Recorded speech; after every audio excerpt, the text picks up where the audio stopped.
Y'all, it is super hot. Like,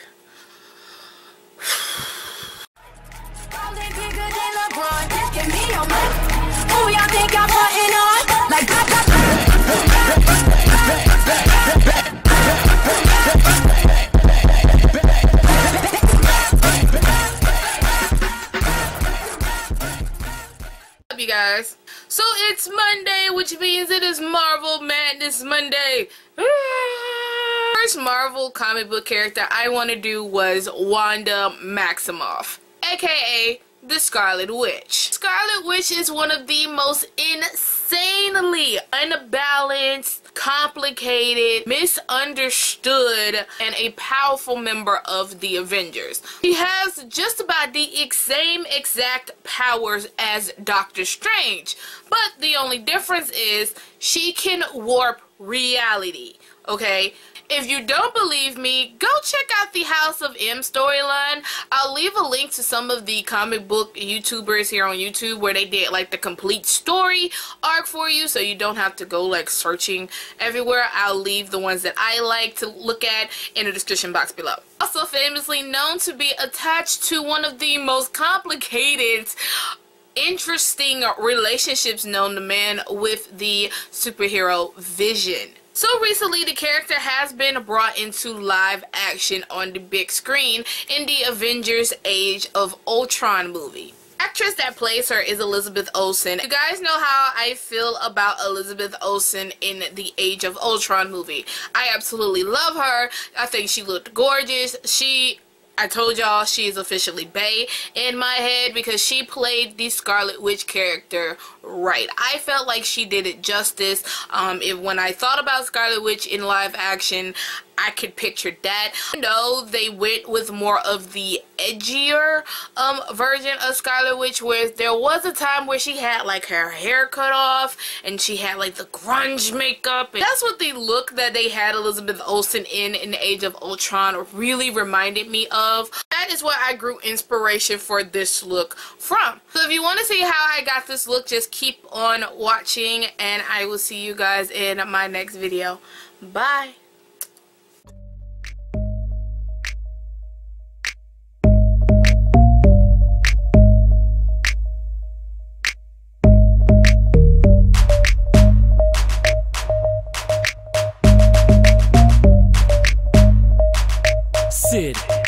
Drop that beat.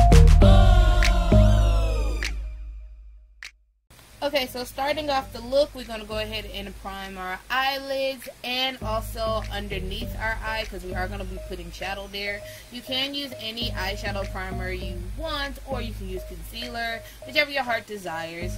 Then I am taking Makeup Geek's Creme Brulee eyeshadow. This is my favorite eyeshadow to place in the crease to act as my transition shade.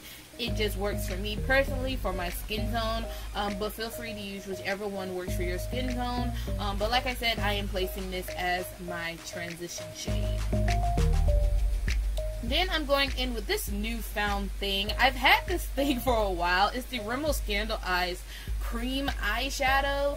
I've had this product for a while but never like had an opportunity to use it until today. And it's like this cranberry reddish cream eyeshadow, and I blend it out on my lid with a Dome Real Techniques blending brush. Then I am taking Cocoa Bear from Makeup Geek, also a crowd pleaser in my makeup collection. I'm taking a more smaller, denser crease brush and fluffier crease brush and placing this into my crease heavily, kind of right up under the Creme Brulee eyeshadow we laid down earlier. Then I am taking this matte red eyeshadow from the BH Cosmetics palette, and I'm placing this right on top of that cranberry shade. Now, what this is going to do is it's not going to make it so much of an alarming red. The base that we applied earlier is actually going to ground it down a little bit more. Then I am going to take Mocha from Makeup Geek, which is like this beautiful chocolate matte brown. Everyone should have a chocolate matte brown in their collection, and I'm applying this into my crease very messily. This is a really kind of grungy, blown out type of look, so it doesn't really matter where you place it, just make sure they're kind of neatly messy. I was going for more like a neatly messy type of grungy smoky eye, but like I said, you don't have to be too precise. Then I am going to line my upper lash line with a brown eyeliner. I was really feeling a lot of browns for this look, and I wanted to keep it in the brown family. But feel free to use black if you want to make it more dramatic. I just stuck with brown, and I'm taking another brown eyeliner pencil, and I am lining my upper lash line very messily. I'm not being precise with it whatsoever, and I am super sorry for the blurriness that appears in this video. It's super random. Now it's time for lashes. Now at this point, feel free to grab your falsies and wear them. I stuck with my natural lashes. I was going more for like a daytime kind of thing. But if you want to make this a little bit more glam and a little bit more different, you can definitely put on lashes. I think they will look beautiful. But I'm just sticking with the naturals today, and I'm going in with the Maybelline Lash Sensational first, and then I'm going in with the Too Faced Better Than Sex mascara.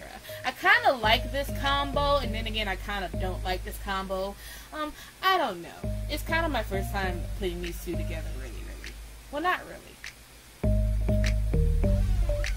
Now moving on to the face, I am going to prime with the Garnier 5 Second Skin Blur. I think that's what it's called. I've been using this for a while. It's in my makeup stash for this month. So next I'm going in with foundation. This is my jam. You guys know I love this Infallible Pro Matte, especially cream. I think the shade I'm in is Cream Cafe, which is just like the perfect shade, like dead spot on shade, and I just love it. I hate this foundation with a brush, but with a beauty blender or like a wet damp sponge, this foundation is just magic in a bottle. I love it.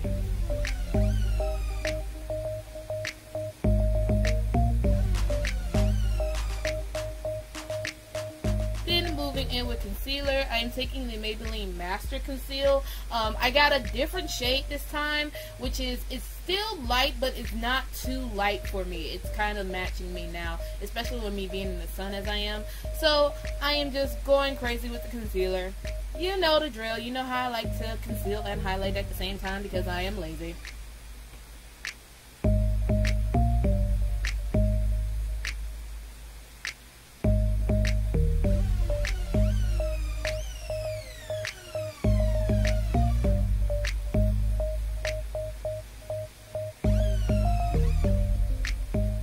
I'm going to set that concealer with this yellow powder, well, this banana powder in the NYX Highlight and Contour palette, and I set that under my eye and set everywhere else where I wanted to brighten up a little bit and where I put the concealer. I actually really like this powder a lot. I'm surprised I haven't hit pan yet. Then I am taking my L'Oreal True Match foundation powder because I wanted a little bit more coverage, and I am taking my e.l.f. flat top brush and I am just placing that all over where I place the foundation.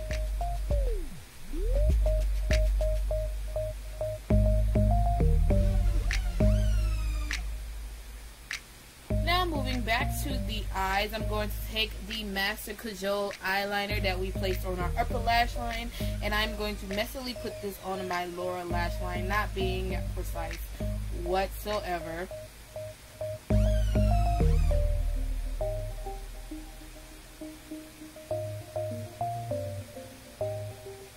Then I'm going to take my smudger brush and a little bit of Cocoa Bear and Mocha and smudge that liner out just so it doesn't look too like choppy and it looks smooth. Then I'm taking that matte red and I'm going to blend it out even more so that it can kind of match the top of our eyelids, and I'm just placing that and blending that underneath where we placed the liner and smudged it out. This is just going to make it a little bit more even and a little bit more balanced on the eye. Then I'm going to line my waterline because I wanted it to be really defined and kind of like lined heavy, just like Elizabeth Olsen's makeup was in the Age of Ultron movie. Then I'm going to go ahead and show my lower lashes some love because that's what I like to do.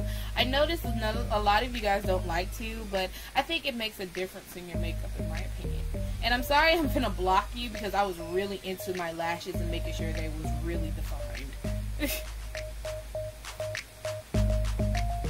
And then I felt like it was too dark and I wanted it to be a little bit bright because I did end up going somewhere. So I placed Shimmer Shimmer from Makeup Geek in my inner corner, and then I went back in with that same brush, reapplied that red eyeshadow and placed it on top so it wouldn't be so bright.